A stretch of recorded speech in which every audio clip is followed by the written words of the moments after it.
Ayan, luto na ito mga guys. Ito na yung ating ginatang gulay na may hipon.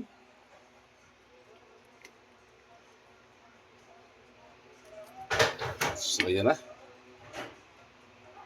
Gaano kasarap nito. Tubig, Ice TV, malamig na tanong.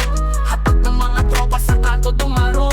Esperanza sa bawat kwento, talang patibong. Tipit ng pangarap ay magkikiba kahit anong buhawi o bagyo. Mga banat ng hustler, sintunado pwedeng rapper. Bote-bote ang palitan pero walang masyadong buster. Alon ng beat parang wave sa tabi ng crater. Pangarap sa kamay, bibitin parang elevator. So mga guys, magandang araw po sa lahat. Welcome to my channel, Chubais TV with my cooking vlog. So, andito na naman tayo sa kusina at meron na naman tayong lutuin muli. So, matagal-tagal na rin tayo hindi na napakita sa camera. So, ngayon po nakita niyo na, natunghayan niyo na po yung lingkod. Simple lang ang lulutuin natin ngayon. Ito yung tinatawag na ginataang gulay na may hipon. So, yan po yung ating hipon. Malinis na po yan. Ito po yung ating kalabasa, sitaw kalabasa ang ating gagawin dito. Ginataang sitaw kalabasa na may hipon.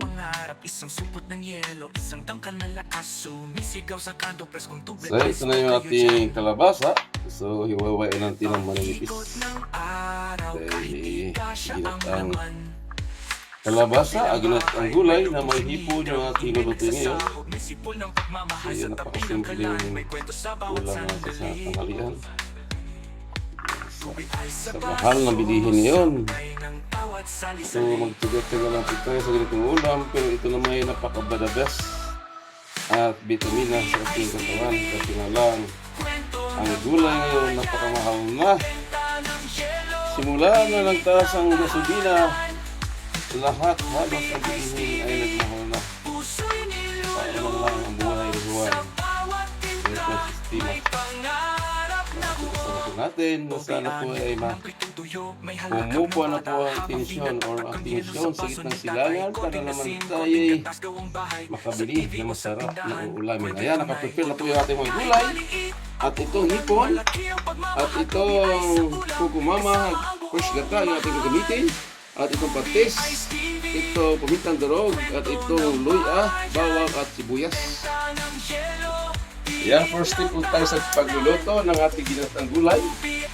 Yan, naglagyan po tayo ng mantika sa kawali at ilagyan na natin yung ating nagtamang sangkap. Luya, sibuyas, bawang. Malaman yung simpleng luto at tulad na sinabi ko noon. Magaling tayo magluto, basta sumay lulutuin. At tulad ngayon, napakataas na ng bilihin. So yan, isang linggo, isang beses na lang po tayo magluluto. Isang beses na po tayo kakain. Kako bibili na lang tayo ng luto. Ayan. Hintayin na natin mag-golden brown. Ito ang ating sibuyas, bawang, at luya. Maglagay natin ang mga gulay. Ayan. Isa ang gulay. Unahin natin yung ating kalabasa. Ayan, ang kalabasa.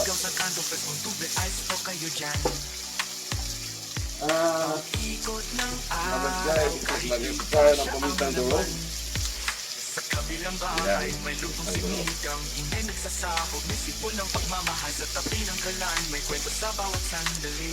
tulad ng sinabi ko, madaling magluto basta may lulutuin. Ayan, hantay lang natin siyang magiging question at yung kalabasa. Bagang tinagay yung sitaw. Ayan ang sitaw.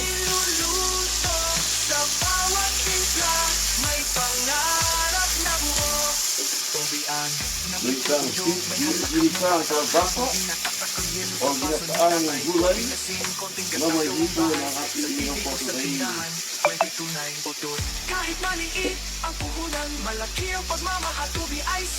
Maglagay po tayo ng tinatawag na chili flakes.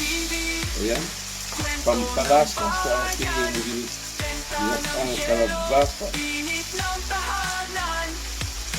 Tubi Ice TV, puso'y niluluto. Sa bawat timpla, may Garlic pangarap powder. na buo.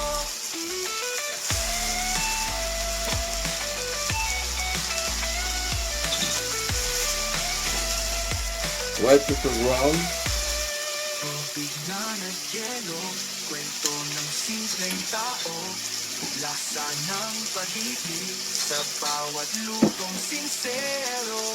At itong fish sauce or patis. Kwento na Naglagay po tayo ng palasa. Ayan.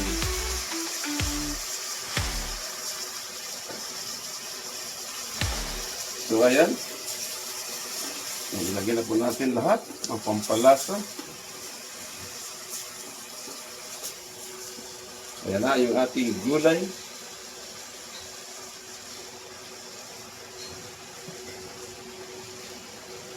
Add po tayo ng liquid seasoning.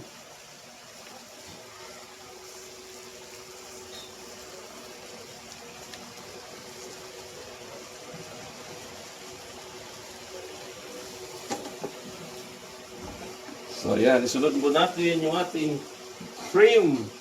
Ito yung ating shrimp. Ayan na. Sabihin man natin, kahit mahirap o mahal ang bilihin, ay nakabili pa rin po tayo ng shrimp. Itong shrimp ngayon, tumaas na rin ang kilo. Dati nabibili lang po namin ng 380. Ayun, 580 na po ang kilo. So, ganun po kataas ang bilihin sa ngayon. Ayan. So, tatakpan natin. So, ayan na. Yung ating gulay at hipon. So, ilagay na po natin yung ating gata. So, ito na yung magpapalasa sa kanya. Yung ating ginataang gulay na may hipon. Yung fresh gata. Ayan na po. So, isunod na natin yung pampalasa. Ayan ang pampalasa. So, ayan, tatakpan natin muli.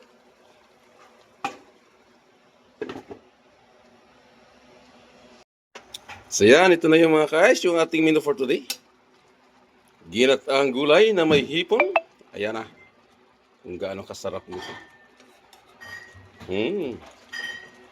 Yan, titikpan mo natin kung gaano ba, kung sakto ba sa timpla yung ating ginataang gulay na may hipon.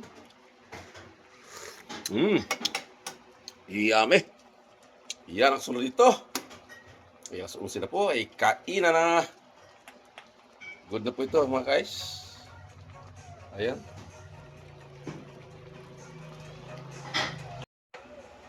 Ayan, luto na ito mga guys. Ito na yung ating ginatang gulay na may hipon.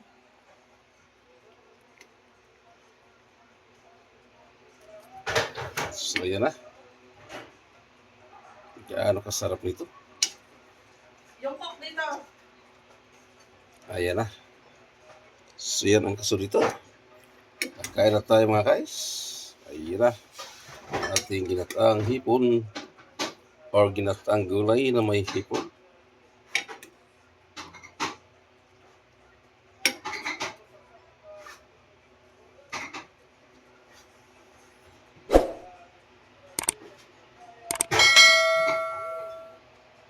Ay saan? Sa refo talyer. Malamig ang bawat hakbang kahit buhay ang player. Sabay tanaw sa linya, tila chessboard ang layer. Laban dilim pero asam pa rin maging player. Telebisyong eksena, alidad mga tema. Sa harap ng camera